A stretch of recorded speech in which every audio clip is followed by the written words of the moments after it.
اهلا بيكم في قناتي تجربة ايمي. تجربتنا النهاردة هنعمل فيها كريب للعشاء، حاجة سريعة وخفيفة كده وكل مكوناته موجودة في البيت. شايفين الجمال؟ بطاطس وكاتشب ومايونيز، وممكن بالجبنة ممكن بالفراخ او باللحمة اللي متاح عندنا في البيت. يلا بينا نشوف هنعمله ازاي مع بعض. هنحط بيضتين في الخلاط وننزل عليهم بباكت فانيليا ومعلقة سكر وذرة ملح. هنزود كمان كوباية لبن، كوباية مية، ننزل عليهم بكوبايتين دقيق ونضربهم في الخلاط مع بعض. وده القوام اللي انا عايزاه بالظبط. نسخن طاسة على النار ونمسحها بالزيت.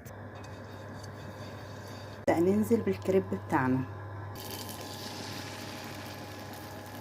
ونوزعه كويس كده في الطاسة.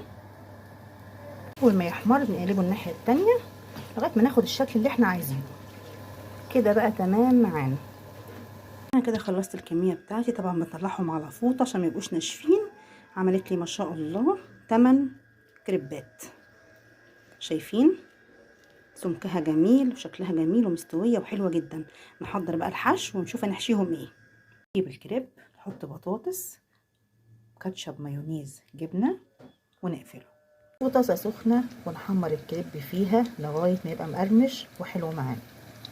وده الكريب بتاعنا بعد ما خلص، شكله روعة وعايزة اقول لكم مقرمش وجميل مع الكاتشب والمايونيز، طبعا بيبقى تحفة. يا رب يكون عجبكم وبالهنا والشفا.